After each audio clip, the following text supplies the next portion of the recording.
So I got her assembled, as you can see here, and I tell you, everything that you get in person is much smaller when you get it in real life from the pictures. And I knew that right when I pulled these little plates out, I was like, man, these are tiny. So, but anyhow, don't want to bore you with all that. This should fit the bill. The magic with these things, really, for home use, is having all the fixtures and stuff, right? So this is our SR Motorsport inner, I guess inner for the lower control arm. Anyway, so I pulled the snap ring out already, and that's where you press it in and where you press it out. Well, they have a little stop machined in here, and when you press it in, you never want to press in on the bearing itself. You want to press on the outer race, of course, right?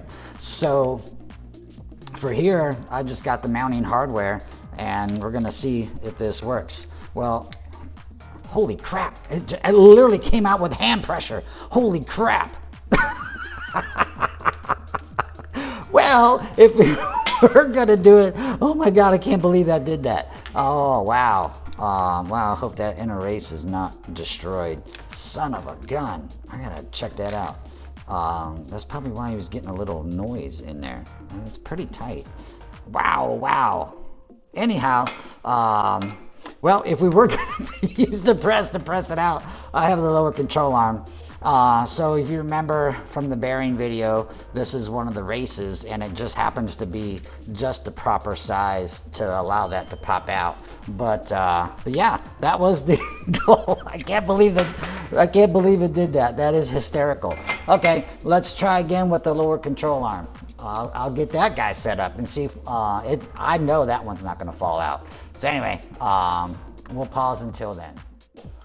Okay, the second attempt. So still using my bearing race. That looked pretty close to the lower control arm. It's going to provide enough support in there, right? So we'll put that in there. We have our pieces as close together as possible. And when I did measure, I didn't know, I got the specs on these bearings. However, I did not get the specs on the SRs. But when I measured the inners, they were suspiciously exactly the same. So sure enough, the hardware from the SR innards work on these lower control arms outers here. So we'll just get everything set up and start going. Now again, this is home use. I do want to make some improvements here, because you can see this little thing is loosey-goosey.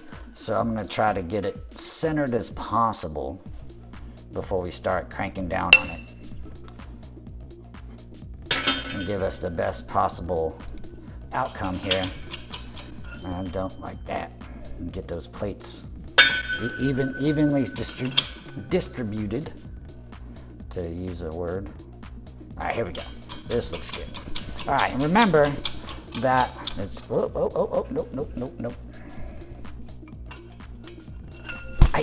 I don't like how that handle goes in there. So that was off center, as you saw. So we're gonna try to get this guy to center up for us. It's showing you the pain here. Damn, burning it up. As you can see, this is why you have professional presses and do it for real. But this is home use and a hell of a lot cheaper. Okay, all right. She likes that pressure. So what I wanted to say was, if you have any doubt on which way it should press in or out, is the snap ring. The snap ring retains whatever item that it is. So typically where your snap ring is, typically, not every time, but typically where your snap ring holds something in, that's where you want to press it out. So the snap ring was on the bottom. I removed the snap ring, and we're just going to push it out, theoretically. Let's see what happens. Ooh, I'm getting some resistance here. Wow. Interesting. Should be over the hole. All right. We're going for broke. Ooh, that's a lot of pressure. Let's try this one more again. So everything has to be lined up, right? That's what I'm most curious about. And if I destroy these, sorry about that, y'all. Dog, that was loud. If I destroy these Harbor Freight impacts, I'm really not gonna cry. Why are you not? There we go. Come on, hold some pressure, baby. Now it doesn't want to hold pressure. What in the heck's going on? Come on. What do we got here? We need to maybe put some pliers on that joker. Alright. We'll put pliers on it. Alright, that's tight now. There we go. Whoa! That didn't sound good. Alright, came out.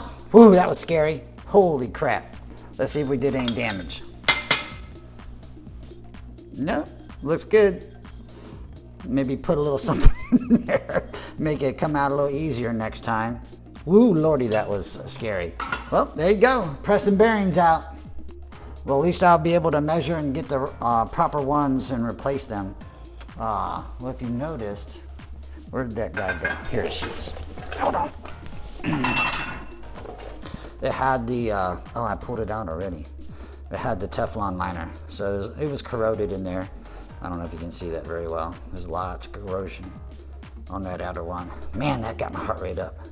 I hate it when you're pressing something out and you hear that loud bang. It's typically not good. That's what it looks like on the backside. All right. A helicopter pilot joke. We never get to see what the back of the attitude indicator looks like. It could be a clown back there for all we know. But yeah, we don't go inverted in helicopters, so we never get to see the back side of the attitude indicator. Aviation joke, sorry. With that, let's go and order the new bearings.